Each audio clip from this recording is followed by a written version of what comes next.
그래서 오늘 여러분과 같이 은혜를 나눈 것은 세계를 바꾼 세 번의 이 어떤 전염병에 대해서 말씀을 통해서 피차간의 은혜를 받을까 합니다.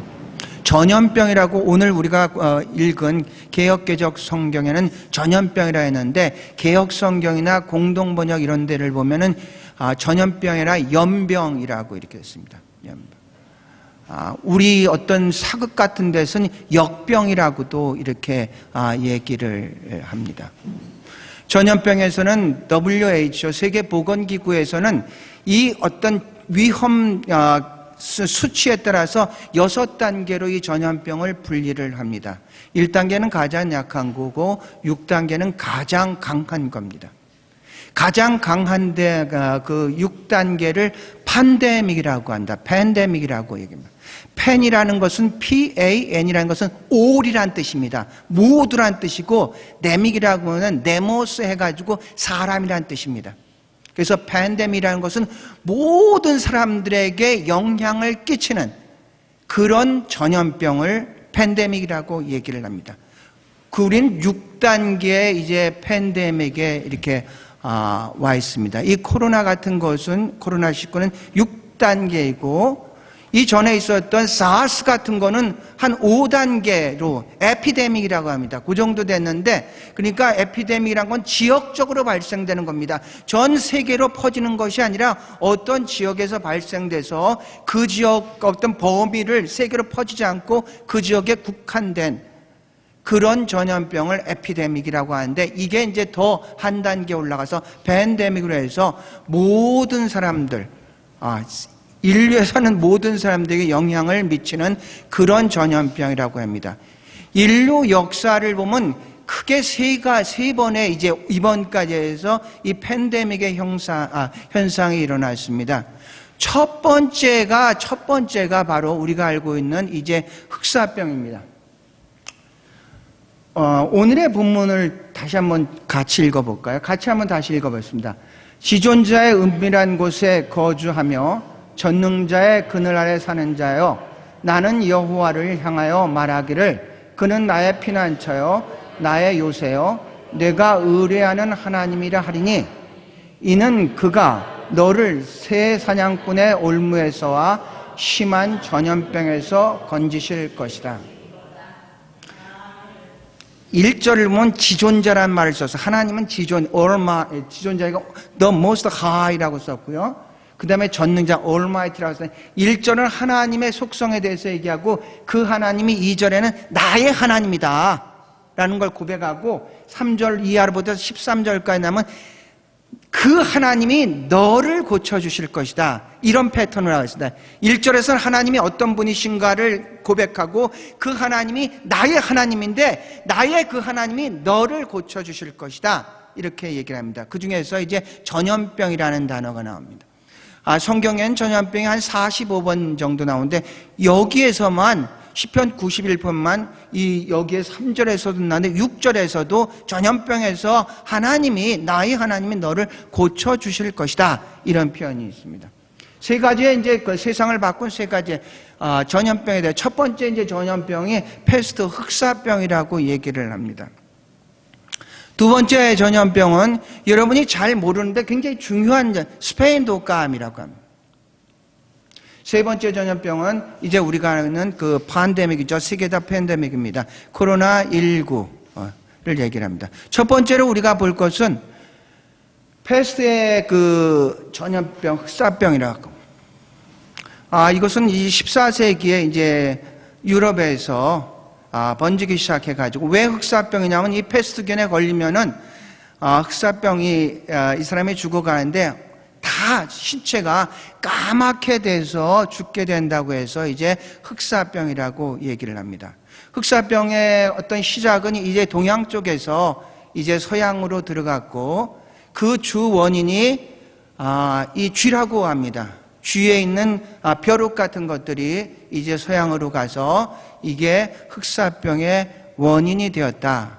이래가지고 이제 쥐에 대해서 굉장히 이제 문제가 있는 걸로 하는데 특별히 이 왜 쥐에 대해서 전체적으로 그렇게 다 사람들이 믿게 되냐면은 알버트 까미의 패스트라는 소설이 있습니다. 거기에 대해서 이제 쥐에 대해서 아주 상세하게 이 흑사병에 대해서 묘사하다 보니까 일반적으로 다 그렇게 되는데 사실은 이 쥐는 자기는 무고하다 이렇게 주장을 하고 있다고 합니다. 사실은 자기가 아닌데 자기가 이 흑사병의 주인공이 돼가지고 이렇게 어려움을 당하고 있다. 이제 쥐가 그런다고 합니다. 뭐 사실인지 모른지 쥐의 입장이니까 뭐 여러분도 참고하시기를 바랍니다. 근데 문제는요, 이 유럽 사람들이 그러니까 흑사병 중에도 유럽 사람들이 굉장히 많이 이제 그 병들을 많이 거쳤습니다. 꼭 팬데믹이 아니더라도 지역적으로 많은 천연두 같은 건데 이 팬데믹이 딱 흑사병이 되고 나서 도대체 병의 원인이 무엇인지를 전혀 알지 못하니까 당시는 모든 것들이 기독교로 통했습니다. 모든 것들이 교회 중심이었기 때문에 이 권위를 가지고 있었던 성직자라든지 교회에서 어떤 이 흑사병에 대한 제안이라든지 어떤 대처를 해줘야 되는데 그들도 속절없이 죽어가는 것을 보고 일반 사람들이 이게 도대체 어떻게 된 거냐, 더 무지하게는 이랬습니다. 이것은 하나님의 저주니까 우리가 모여서 기도를 하자. 그래가지고 더 빨리 사람들이 죽어가기 시작했던 것이죠. 어떤 문제가 일어나면 사실은 사람들은 그랬습니다. 어떤 인간은 본능적으로 어떤 문제가 발생되면 누구 탓을 갖다가 희생양을 찾습니다. 로마가 불태 때도 이 네로가 그리스도인들을 희생양을 삼아가지고 그리스도인들이 많이 죽었었던 것처럼 이 흑사병이 막 돌기 시작하고 원인을 모르니까 이 사람들이 이건 유태인들 때문에 그래. 왜냐하면 유태인들은 잘 안 죽거든요. 그들은 아주 위생관념이 굉장히 철저해가지고 이 흑사병을 갖다가 미연에 많이 방지를 하기 때문에 유태인들은 안 죽는데 많은 사람들이 죽어가니까 저들이 범인인 것 같다. 그래서 유태인들을 희생양으로 삼아가지고 마치 히틀러가 홀로코스트 있던 것처럼 유태인들을 많이 당시에 이제 살해했었던 그런 어리석음도 있었던 것이죠. 백신자 전혀 그런 게 없으니까 유럽 인구의 한 3분의 1, 2,500만 명이 이 흑사병으로 죽습니다. 그 중에 살아남은 자들이 많이 있죠. 3분의 2는 살아남았죠. 이들은 자체적으로 면역 체계를, 흑사병과 같은 그런 면역 체계를 갖게 됐죠. 바로 이 사람들이 아프리카라든지 남미를 이제 들어가죠. 침입을 하죠. 그래서 역사를 보면은 이 전쟁으로 이 남미 사람들을 죽인 것보다도 이 병영군으로 죽였던 것이 훨씬 더 많다고 합니다. 병으로 인해 가지고 그 남미의 잉카 제국이라든지 아스카 제국 다 멸망을 했다고 합니다. 그러니까 이 사람들은 면역 체계를 가지고 있는데 그 원주민들은 전혀 그런 것들이 없었는데 그러다 보니까 이 병이 그들에게 침투되면서 그들이 원인도 뭐 이렇게 그렇게 많이 죽게 됐다고 얘기를 합니다. 그러니까 유럽인들은 자체적으로 면역을 갖고 있는데 이 사람들은 가는 곳마다 자기에는 의도는 없었지만 그렇게 병균을 퍼뜨렸다는 얘기죠. 며칠 전에 이건 에버리진입니다. 이 구세군에서 특별히 이 에버리진의 선교에 대해서 요새 많은 관심을 갖고 있습니다. 그래서 온라인으로서 에버리진의 엘더가 자기 입장에서 도대체 어떻게 하면은 이 에버리진이 선교가 되고 에버리진들에게 좀 복지를 잘해줄 수 있는가 해서 이분은 좀 철학적인 분인 것 같아요. 문화적으로 접근을 합니다. 원래 에버리진 문화가 있고 그런데 서양 문화가 왔습니다. 그래서 이 문화의 충돌이 일어나죠. 왜냐하면 세계관이 아주 다릅니다. 세계관이라는 것은 세상을 보는 관점이라고 했습니다. 에버리지니들이 세상을 보는 관점과 이 서양인들이 세상을 보는 관점이 아주 다르죠. 그래서 세계관의 충돌이 일어날 수밖에 없습니다. 이 충돌이 일어난 이 세계관을 어떻게 하면은 그리스도적인 어떤 그 성서적으로 풀어나갈 것인가에 대해서 이분이 이제 얘기를 이렇게 합니다. 우리는 1788년 1월 26일 날부터 이제 백인들이 이제 왔죠. 우리는 1월 26일을 오스트레일리아 데이라고 합니다. 근데 이 사람들은 인베이전 데이라고 합니다. 우리나라를 침략한 날. 이분은 그러니까 거기에서 얘기를 하면서 인베이전 데이에 대해서 얘기를 합니다. 인베이전 표현을 쓰면서 이거를 듣는 사람들은 다 백인들임에도 불구하고 침략을 했지 않았냐. 그러니까 같은 날이더라도 여기선 건국일과 같이 지키는데 여기는 침략한 날로 이렇게 바라보고 있다는 얘기입니다. 우리나라가 8월 15일 날 광복절이라고 합니다. 일본도 광복절이라고 하겠습니까? 아니죠. 일본은 그날을 종전일이라고 얘기를 합니다. 전쟁이 끝난 날. 같은 사건이지만 바라보는 각도가 다르다 보니까 아주 다르게 해석한다는 얘기입니다.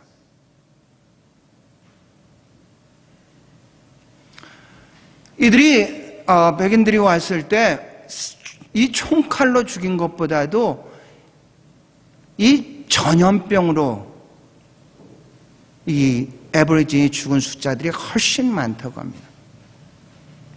그래가지고 급격하게 인구가 떨어졌다가 여기서 호주는 5년마다 한 번씩 인구 조사를 한다. 2016년도 그때 인구 조사가 지금 호주에는 애버리지들이 얼마 정도 사나 했더니 한 80만 정도 이제 애버리지가 삽니다. 5만까지 떨어졌다고 합니다. 그러다가 이제 80만 정도 계속 증가 추세니까 이제 얼마 안 있으면은 이제 100만 정도로 이제 증가할 거라고 이제 얘기를 하고 있습니다. 이게 이제 그 서양 사람들이 이제 원주민들에게 이제 끼쳤었던 영향입니다. 첫 번째로 우리가 생각했었던 것은 이제 중세 때 흑사병에 대해서 생각해요. 두 번째로 생각할 것은 스페니쉬 인플루엔자 해가지고 이것은 스페인 독감입니다. 최근에 있었던 일, 100년 전에 있었다는데 우리는 잘 모르죠. 그런데 이것도 세계에서 우리나라도 이것에 대해서 1918년이 무오년인데 이게 우리가 이 병이 무슨 병인지를 정확하게 몰라서 무오전염병 이렇게 이제 이름을 붙였는데 우리나라 사람들도 한 14만 명 정도가 죽었었던 그런 병입니다. 코로나19가 발생되면서 모든 게 아주 비슷하게 정확하게 100년 전 1918년 그때 있었던 이 스페니쉬 인플루엔자랑 너무 유사한 것들이 많으니까 이 호주 TV에서도 이것을 갖다 집중적으로 당시에 있었던 그런 상황과 사건을 갖다가 다시 재분석함으로고 그러면 우리는 앞으로 코로나19에 대해서 어떻게 대처할까를 갖다 이제 연구를 하는 그런 좋은 어떤 모범적인 케이스가 됐습니다. 스페인 독감에 대해서 처음 들어보실 거라고 이렇게 생각하는데요. 지난 5월에 오스트레일리안 스토리라고 해서 ABC 방송에서 이제 방영이 이제 됐습니다. 돼서 지금 당시에 있었던 상황을 갖다가 다시 한번 재현을 했었던 그런 방송이 있었습니다. 그러면서 오스트레일리안 스토리는 어떤 거냐면은 어떤 사건이 있는데 그 사건에서 어떤 영적인 그런 사람들을 어떤 집중 조명을 하는 이제 그런 이야기입니다. 여기가 노스헤드, 여기서 1시간도 안 가죠. 노스헤드에 있는 이제 당시 해상 검역소입니다. 쿼런틴 하는데 이렇게 있죠. 그러니까 해상 검역소입니다. 당시 이제 1918년에 그러니까 1차 대전이 1913년부터 1918년까지 됐습니다. 1차 대전이 거의 막바지가 될 때 1917년에 미국이 이제 참전을 하게 됩니다. 그래서 원래 이제 정확하게는 미국이다 이렇게 딱 찍어서는 얘기하는데 이 원래 이제 시작은 미국에서 병사들이 참전함으로써 이제 1차 대전의 18년부터 이제 막 병균이 스페인 독감이 이제 퍼지기 시작했죠. 1차 대전은 한마디로 얘기하면 참호전이라고 얘기를 합니다. 참호를 파서 서로가 대치를 하면서 전투를 했었던 그런 전쟁이 1차 대전입니다. 참호전이니까 얼마나 위생관념이 없었겠습니까? 여러 가지로 문제가 많았겠죠. 그러다 보니까 이 스페인 독감이 쉽게 저들에게 이제 퍼지게 되고 1차 대전이 그나마도 빨리 종전될 수 있었던 것은 이 독감으로 인해 가지고 각 나라가 너무 피해를 보다 보니까 이제 빨리 종전이 됐다고 합니다. 1차 대전이 끝나고 이제 군인들은 자기 나라로 이제 다시 귀환을 하게 되죠. 그런데 그들에게는 이제 이미 스페인 독감의 유근을 하고 있는 상태에서 들어가게 됩니다. 호주는 그래도 아주 선방한 나라입니다. 뉴질랜드도 이게 스페인 독감으로 위험하고 있을 때 호주에서는 우리가 당시는 비행기가 거의 없었던 때니까 해상을 봉쇄를 하면 되겠다 해서 각 해상에 해상 검역소를 다 이제 세우고 어떤 배든지 들어오면은 일단 거기를 거쳐서 조사를 받고 문제 있는 사람은 거기 병원과 또 여러 가지 숙박시설로 이제 머물게 하는 그런 정책을 폈습니다. 여기가 이제 노스헤드에 있는 이제 그런 곳입니다. 시드니에 들어오는 모든 배들은 여기에 이제 정박을 해서 검사를 받게 되는 그런 곳입니다. 그래서 호주는 굉장히 선방을 하고 있었는데, 그런데 멜본에서 군인 한 사람이 이 스페인 독감을 가진 사람이 기차를 타고 시드니로 왔습니다. 그러니까 당시에 멜본에서 이 사람이 일반 감기인지 스페인 독감인지 정확하게 구분을 하지 못하니까 이 사람이 그냥 별 이상 없이 시드니에 왔다가 갑자기 이 사람으로 인해서 스페인 독감이 시드니에 확산되기 시작합니다. 우리나라로 얘기하면 우리나라도 굉장히 초반에는 방역을 잘했는데 슈퍼 전파자 31번 신천지 사람에 의해 가지고 막 퍼져나간 것처럼 이 한 명의 군인으로 인해 가지고 시드니가 갑자기 이 스페인 독감이 어떤 만연 창궐하게 되는 그런 도시가 됐습니다. 시드니니까 너무 화가 나니까 원래 이게 커먼웰스가 멜버른에서 모여서 우리가 이 독감을 갖다 서로가 잘 죽끼리 이렇게 협력을 해서 잘 이걸 막자 이렇게 다 했는데도 불구하고 스페인 독감을 가진 사람이 멜본에서 빅토리아주죠. NSW 와가지고 NSW가 졸지에 이렇게 어려움에 빠지니까 너무 화가 나가지고 NSW에서 빅토리아주 국경 봉쇄를 해버렸습니다.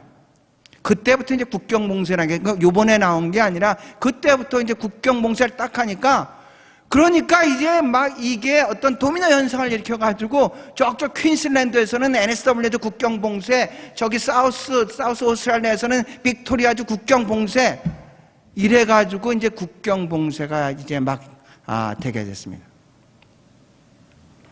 이 커먼웰스 정부에서도 막 컴플레인하니까 이건 니네 문제니까 니네들이 서로가 좀 알아서 했으면 좋겠다 하고 자기네들은 일단 빠지다 보니까 주와 주 사이에서 스스로 어떤 그 선택을 하고 열든지 봉쇄를 하든지 하게 됩니다. 이거는 어떤 이게 해상 쪽도 마찬가지입니다. 여러분이 혹시 기억할지 모르지만 2003년도에 이 북한의 봉수호가 이게 마약 밀매를 하기 위해서 멜본에 같이 갔다가 거기에서 이제 해양 경비대한테 걸려가지고 거기서 도망가기 시작해서 어디서 잡혔냐면은 뉴카슬에서까지, 그러니까 멜본에서부터 뉴카슬까지 이제 이 봉수호가 도망가다가 결국은 뉴카슬에서 잡혔습니다.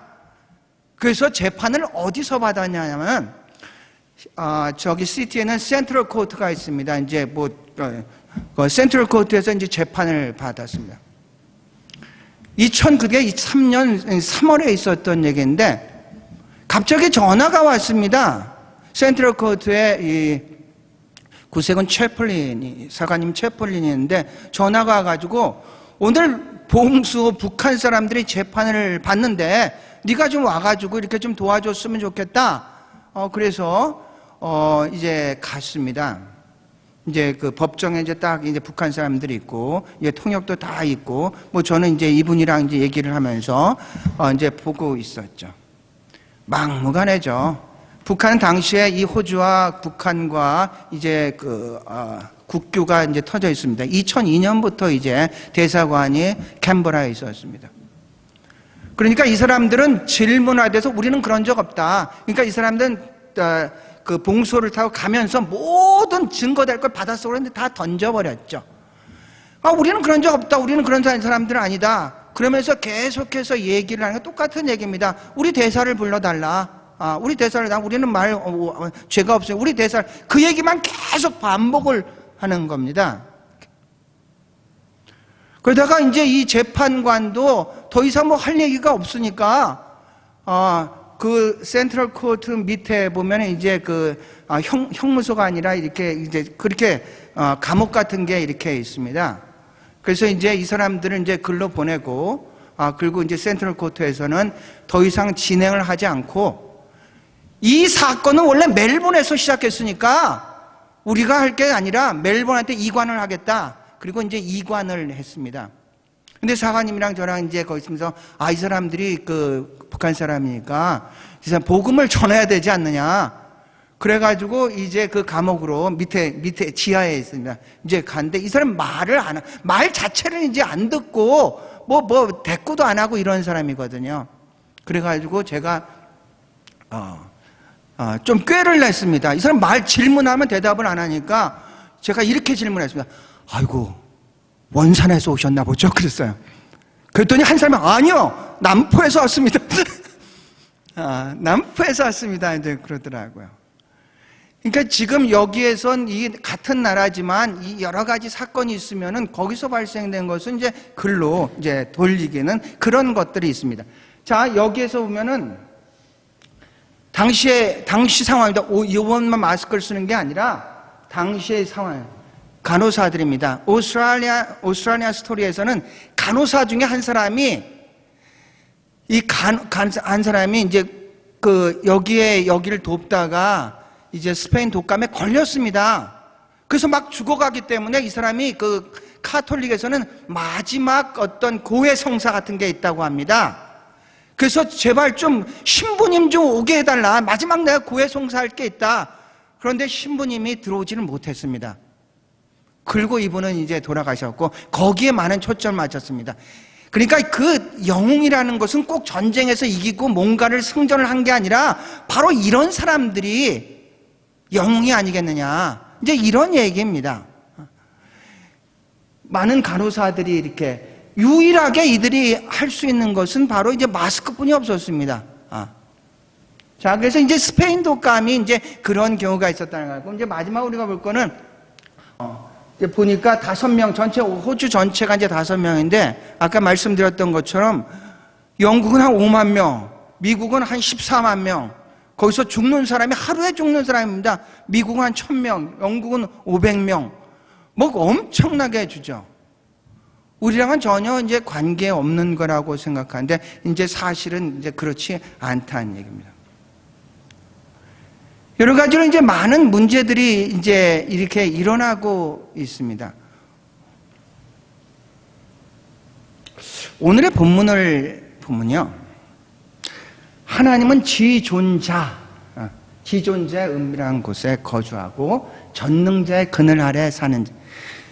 여기에 이제 하나님의 이름이라는 것은 단순히 우리가 이름을 부르면은 그 이름에 대한 어떤 그 사람의 속성, 그 사람의 성품을 알 수가 있지 않습니까?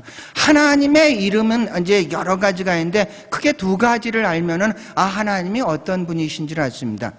엘이란 단어가 이제 하나님이란 단어입니다. 엘이란 단어와 야훼, 여호와라고도 하는데 야훼란 이 2 단어를 이제 알으면 됩니다. 그래서 엘이란 단어는 혼자 쓰지 않고 여기에서 지존자 L이라는 단어는 굉장히 강하고 어떤 뭔가를 갖다가 강력한 이런 의미를 가지고 있습니다. 그래서 이 지존자라는 단어는 엘리온이라는 표현입니다. most 가장 지존자 그분이 이제 하나님 엘리온. 그래서 이 L자를 쓰면 강하다는 뜻인데 우리가 창세기 1장 1절에 태초에 하나님께서 천지를 이 하나님은 엘로힘입니다. 엘로힘, 엘입니다. 야훼 두 번째 야훼 하나님이라는 것은 굉장히 인격적이며 언약의 하나님을 얘기를 하고 있습니다. 엘이라는 하나님은 굉장히 큰 하나님, 거시적인 하나님을 얘기하고 이 야훼 하나님은 인격적으로 우리 인간의 1대1의 언약을 맺기도 하고 대화도 하게 하는 그런 하나님을 얘기를 하고 있습니다. 코로나 때문에 지금 HSC가 끝났는데 두 가지 현상이 일어났답니다. 이제 공부를 하는 사람 가운데 그냥 한꺼번에 다 이렇게 모아서 공부를 했으면은 그렇게 큰 차이가 안 나는데 이 코로나로 인해 가지고 공부 잘하는 애는 자율적인 애는 더 잘하게 되고 그렇지 않은 애들은 그러니까 편차가 훨씬 많이 심해졌다고 합니다. 어떤 사람은 이 위기를 기회로 만드는 사람이 있는가 하면은 어떤 사람은 이 위기를 위험으로 끌고 가는 사람들이 있다는 얘기입니다. 세상에 우리가 살아가면서 많은 문제들이 있지만 힘든 일이 있지만 어려운 일이 있지만 그 사건 속에서 하나님의 뜻을 구하고 그 사건을 통해서 더더 성숙한 그리스도인으로 살아갈 수 있기를 주의 이름으로 축원합니다.